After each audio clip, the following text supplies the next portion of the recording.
Soal nomor 4. Tumbuhan teh sering dipangkas pucuknya untuk meningkatkan jumlah percabangan dan jumlah daun muda yang terbentuk.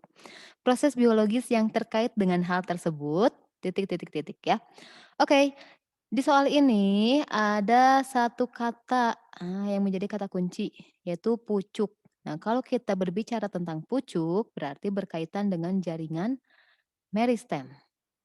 Seperti itu ya. Nah, mari kita kilas dulu ya, kita ulang.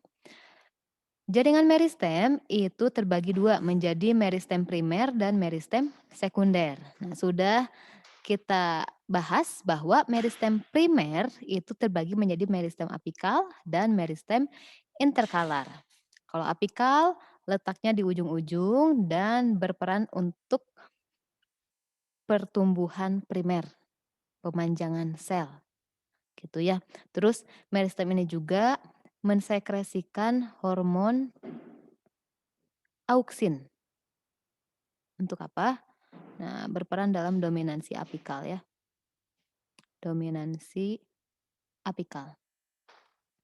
Kalau interkalar itu adanya di ruas-ruas batang monokotil. Nah, untuk pemanjangan ruas batang tersebut ya. Oke, yang belum dibahas adalah yang ini. Meristem sekunder. Nah, meristem sekunder itu biasa disebut juga dengan meristem lateral. Oke, gitu ya.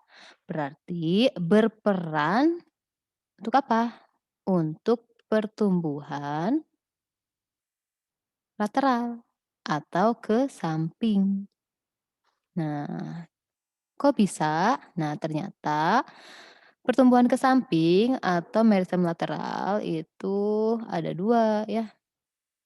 Ada karena aktivitas kambium vaskular,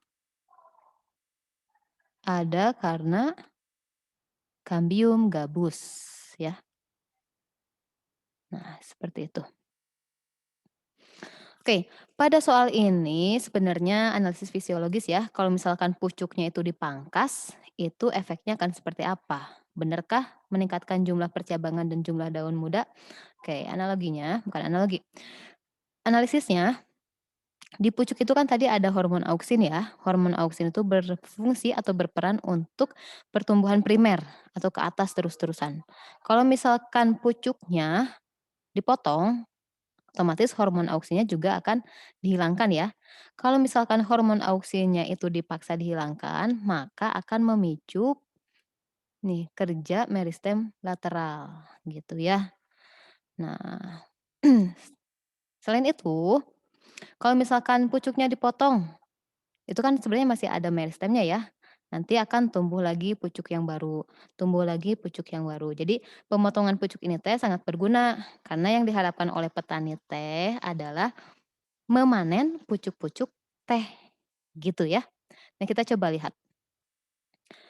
Tidak berpengaruh terhadap pertumbuhan meristem apikal dan meristem lateral. Oke, ya kah? Tidak ya? Ini salah. Meristem pertumbuhan meningkatkan pertumbuhan meristem apikal dan menekan pertumbuhan meristem lateral. Benar salah? Salah ya. Orang meristem apikalnya dipotong, nggak mungkin akan meningkat ya. Yang C, menekan pertumbuhan meristem apikal, menekan, dan meningkatkan pertumbuhan meristem lateral. Bisa ya. Menekan pertumbuhan meristem apikal dan lateral. Jadi dua-duanya tertekan? Enggak, hanya salah satu saja. Yang E, meningkatkan pertumbuhan meristem lateral dan meristem apikal. Dua-duanya meningkat? Enggak ya, apikal tidak meningkat. Yang meningkat hanya lateral. Jadi jawabannya adalah C.